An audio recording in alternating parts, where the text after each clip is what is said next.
Parte 1. Sobre o mundo astral. Quando viajamos no plano material, havemos de atravessar um espaço, metros, quilômetros, léguas, anos-luz. Mas no plano astral, quando se viaja, atravessam-se graus de vibração, isto é, passa-se de um alto grau de vibração a um mais baixo ou vice-versa. E estes variados planos ou subplanos de energia vibratória constituem as condições geográficas do mundo astral. Há vários planos e subplanos ou regiões do mundo astral, onde se pode viajar, porém toda viagem astral se opera simplesmente pela transição de um grau de vibração ao outro, muda-se o foco da consciência de um nível para outro.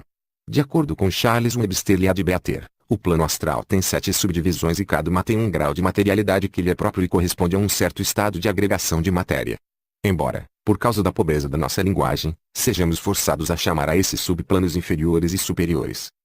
A matéria de cada um deles interpenetra a matéria do imediatamente superior, existindo todos no mesmo espaço, embora as variedades superiores de matéria se estendam para mais além da terra física do que as inferiores. O plano astral é muito maior do que o físico e se estende alguns milhares de quilômetros acima de sua superfície. As divisões inferiores em torno de 3, são semelhantes à da Terra, principalmente a sexta, com suas construções, e sociedade, mas na medida que vai aumentando as vibrações e ascende a quinta e quarta divisão a vida se torna menos material e menos dependente do mundo inferior e seus interesses. Falemos agora das cidades astrais. Existem cidades, localidades, vida social, construções fantásticas, igrejas, hospitais, convenções, palestras, escolas, trabalho, moedas, alimentação. Sobre a duplicidade do plano astral, cada objeto material, cada partícula, tem o seu duplicado no astral. Quando saímos no corpo astral penetramos neste mundo duplicado, de acordo com a vibração podemos ficar próximo do mundo físico. Parte 2. Os habitantes do mundo astral. Não é fácil classificar e ordenar os seres astrais, tal sua variedade e complexidade, mas podemos nos esforçar para isso, começando a dividi-los em 3 grandes categorias: humanos, os não humanos e os artificiais. Sobre os humanos. Os cidadãos humanos do mundo astral separam-se naturalmente em 2 grupos, os vivos e os mortos. Categoria dos humanos vivos. Primeiro, adeptos e seus discípulos, são os humanos evoluídos, instruídos que operam tanto com o corpo mental como astral, mas muito mais com o mental, pertencentes às lojas, escolas orientais e algumas ocidentais.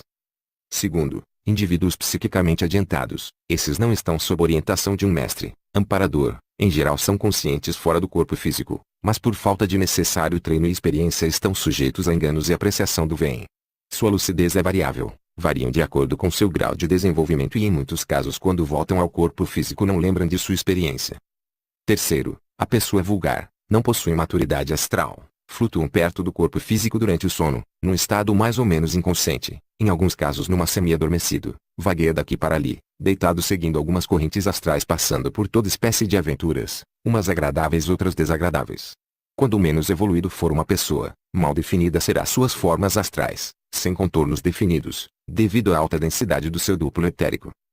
Quarto, o mago negro e seus discípulos, é semelhante à primeira, porém voltada para o mal. As ordens que lidam com essas forças ocultas poderosas são várias, mas podemos citar Dugpas europeus, Vodou, Obeah, magia negra, etc. Categoria dos mortos. Primeiro, os Nirmainakayas, seres elevados, no entanto por qualquer necessidade de missão que se julgue necessário descem para o plano astral. Segundo, discípulos à espera de reencarnação, esse não é um habitante comum do mundo astral e sim do mundo mental, mas ocasionalmente pode se encontrar ocasionalmente por isso é uma população muito reduzida.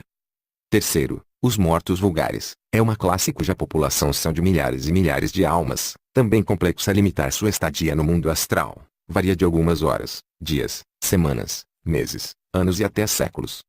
Todos sem exceção têm que passar por todas as subdivisões do plano astral no seu caminho para o mundo céu. Algumas percorrem essas subdivisões inconscientes. Para as pessoas evoluídas com várias reencarnações, essa passagem é extremamente rápida. Quarto, as sombras. Quando a extinção de um indivíduo é completa é sinal que acabou sua vida astral. Ele passa para o plano mental, plano devachânico. Mas, assim como ao passar para o plano físico para o astral há um abandono do corpo físico, assim também na passagem do corpo astral para o mental, o invólucro astral é abandonado e também irá se desintegrar. Neste caso o corpo astral abandonado, é um verdadeiro cadáver. Infelizmente o homem vulgar deixa-se dominar por todos os desejos inferiores, que uma parte da mente inferior se funde com o corpo dos desejos. Essas partículas da matéria astral possuem vida própria e animam esse cadáver, gerando uma classe chamada sombras. Essa sombra não é o indivíduo real, mas conserva hábitos, semelhança física, memória mas sua inteligência é ilimitada, pois é um farrapo de suas piores qualidades. A duração de uma sombra varia segundo a qualidade da mente inferior que a anima, mas apesar desta astúcia que engana alguns médiuns despreparados em sessões espíritas, na medida que o tempo passa ela vai perdendo a vitalidade e se degradando até cair na classe seguinte, os invólucros, cascões astrais. Quinto, os invólucros, cascões astrais, são os cadáveres astrais, o corpo astral abandonado em estado de desintegração, são desprovidos de qualquer espécie de consciência e de inteligência, vagueiam nas correntes astrais como nuvens impelidas por ventos contrários. Não pode ser confundido com o duplo etérico que conserva-se a poucos metros post-mortem do cadáver físico. Se desintegrando lentamente são vistos nos cemitérios essas formas azuladas com aparência de vapores, flutuando nos túmulos dos cemitérios daqueles que recentemente deixaram o mundo físico. Não é um espetáculo agradável de ver. Mas os cascões astrais, que vagam, podem ser usados e manipulados por meio de magia negra. Sexto, os invólucros vitalizados, alguns elementais artificiais, às vezes entram dentro destas cascas astrais e dão uma vida aparente a eles. Geralmente o usam de uma forma malévola. Sétimo, vítimas de mortes súbita e os suicidas, todo indivíduo que for arrancado de sua vida terrena repentinamente, em pleno gozo de sua saúde e energias, vai se encontrar no mundo astral numa situação diferenciada dos demais seres que morreram por doença. No caso de suicídio ou de morte por acidente, desastre, não se realizando os preparativos naturais e graduais, compara-se como retirar o caroço de uma fruta quando esta fruta estiver verde. Grande quantidade de perietérico, combustível vital, duplo etérico, alta densidade desta matéria é perturbadora para o indivíduo recém-morto. Esta alta densidade vibratória levará o indivíduo a cair na sétima zona astral conhecido por baixo astral, umbral. Porém, se o indivíduo for de boa índole ficará inconsciente por pouco tempo neste mundo trevoso. O fato do suicida é bem mais difícil, porque interromperam sua vida através do livre-arbítrio, embora cada caso tenha suas variantes e nem todos os suicídios são consideráveis condenáveis, como o caso de Sócrates. Oitavo, vampiros e lobisomens, e a entidade mais cruel e repelente, mas felizmente muito raras são essas criaturas, essas relíquias horrorosas de um tempo em que o ser humano era mais animalesco, são considerados fábulas da Idade Média, pertenciam à quarta raça da Terra, como na Rússia e Hungria, apesar das lendas exageradas, no fundo tem uma verdade inquestionável. Essas criaturas apegadas ao extremo à vida terrena usavam seu corpo astral para manter íntegro seu corpo físico, roubando o sangue dos vivos com seu corpo astral semi-materializado. Existindo casos registrados na Europa Central de aberturas de caixão encontrava-se o corpo fresco e sadio, muitas vezes mergulhado no sangue fétido. Já os lobisomens, também de extrema raridade, nos dias de hoje, eram de uma raça extremamente carnívora que se alimentava de animais vivos, numa extrema violência, quando mortos esses indivíduos semi-materializados numa espécie de lobo e homem atacavam nas matas outros animais. Portanto, aos estudiosos de viagens astrais, não se preocupem pois esses tipos são de extrema raridade nos dias de hoje e geralmente os que existem ainda, agem próximos ao seu corpo físico. Nono, magos negros e seus discípulos, pertencem ao outro extremo da escala, são espíritos desencarnados, tendem a manter-se o maior tempo possível neste plano, renegando o plano mental. São criaturas extremamente hábeis com os poderes do mundo astral, violam a lei natural da evolução, pois mantém-se no mundo astral pela manipulação de artes mágicas, magia negra. Deve-se frisar que para se conseguir isso, é à custa de outras vidas, roubando de outrem o tempo de vida legítimo. Categoria dos não-humanos. Primeiro, corpos astrais dos animais. Apesar de extraordinariamente numerosa, esta classe ocupa um lugar subalterno no plano astral, visto ser muito curta a permanência neste plano dos membros que a compõem. Os animais em sua grande maioria ainda não adquiriram uma individualização permanente e quando morrem a essência monádica que os animava volta ao stratum especial de onde vieram. Geralmente essa existência não passa de uma espécie de sonho inconsciente impregnado, ao que parece de uma perfeita felicidade. Quanto aos animais domésticos que já atingiram a individualidade, o caso de alguns gatos e alguns cachorros, esses têm uma vida astral mais longa e mais ativa, mas caindo por fim num estado passivo subjetivo que dura pouco. Dos animais selvagens os que já atingiram a individualização encontra-se os macacos antropóides, que formam uma classe interessante, visto que se aproximam de reencarnarem como seres humanos. Segundo, os espíritos naturais, compreende-se esta classe subdivisão tão numerosa e tão variada que pode-se dizer não serem totalmente conhecidas em sua integralidade. Classificadas por alguns escritores como elementais, são espíritos da natureza, tendo-os da terra, do ar, da água e fogo. São entidades astrais dotadas de inteligência definida, que habitam e funcionam em cada um desses meios. Na linguagem popular tem uma grande variedade de nomes: fadas, pixies, brownies, salamandras, duendes, trolls, sátiros, faunos, sacis, etc. São em forma reduzida ou de baixa estatura. Em geral são invisíveis para a visão física mas alguns possuem a propriedade de se materializarem quando lhes convém.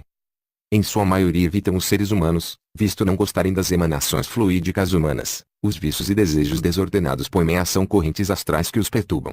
Os períodos de vida desses seres variam muito, alguns muito curtos, outros maiores que as nossas vidas. Terceiro, os devas, o mais alto sistema de evolução que tem relação com a Terra, são seres que os hindus chamam de devas, no ocidente anjos, filhos de Deus, amparadores, são considerados um reino acima do humano, assim como os animais irracionais um reino inferior aos humanos, chamados também de regentes da Terra, anjos celestiais, são eles agentes do karma do ser humano. Poucas vezes se manifestam no mundo astral, estão mais presentes no mundo mental, mas quando fazem são notáveis pela beleza e luz que irradiam, parecendo possuírem asas tal beleza de suas auras, parecem possuir uma auréola tal é a luz do seu chakra coronário. Categoria dos seres artificiais. Primeiro, elementais criados inconscientemente. A essência elemental nos rodeia por todos os lados. É flagrante o efeito produzido por um pensamento que quando apodera-se da matéria plástica astral, ele molda instantaneamente um ser vivo, ser que uma vez criado não fica de forma nenhuma sob a influência do seu criador, mas adquire o instinto básico de qualquer réstia de vida que o instinto de sobrevivência. A duração de um elemental, formas pensamento, varia muito sendo proporcional à intensidade dos pensamentos de quem o gerou. Alguns minutos, horas, mas o pensamento forte, repetitivo, convicto pode durar alguns dias. Os elementais ficam em volta do seu criador em suspensão, circulando, tendem a provocar a repetição da ideia buscando se fortificar para viver mais tempo. Crianças criam companheiros astrais. Têm como tendência a prolongar suas curtas vidas reagindo sobre o seu criador, provocando a renovação do pensamento que originou. Existem casos de criações encontrarem energias paralelas e se alimentarem de várias ao mesmo tempo, o que prolongaria sua vida por um tempo bem considerável. Alguns deixam seus criadores, encontrando essa energia no próprio astral se transformam em demônios errantes. Casos de mães devotas criando para seus filhos anjos da guarda, visto por muitos clarividentes, acompanhando algumas crianças. Segundo, elementais criados conscientemente. Tantos os adeptos e ocultistas da magia branca e magia negra se servem frequentemente de elementais artificiais nos seus trabalhos. Neste caso essas criaturas são como escravas. Poucas são as tarefas que não possam ser realizadas por essas criaturas quando cientificamente preparadas e habilmente dirigidas. Não tem sido pouco o mal que essas criaturas espalham pelo mundo. Os elementais formados conscientemente são dotados de uma inteligência superior aos formados inconscientemente, além da duração de suas vidas, serem bem maiores, por isso são mais perigosos. Da mesma forma são mais astutas para prolongar a vida, quer alimentando-se como vampiros da vitalidade de seres humanos, quer influenciando que façam oferendas, matando animais, cuja vitalidade é direcionada e absorvida pelo elemental. Podem prolongar suas vidas por anos a fio, tem casos que são séculos. Tem um caso na Índia que uma entidade protetora das lavouras, quando não lhes era ofertada as oferendas, alimentos, focos de fogos espontâneos rebentavam simultaneamente entre as cabanas, apareciam do nada. Terceiro, artificiais humanos. Apesar de ser pouco numerosa esta entidade existe, guardiões de lojas brancas, demônios da Idade Média, líderes que já reencarnaram, mas seu ser artificial ainda continuam vivo no mundo astral e são vistos por clarividentes.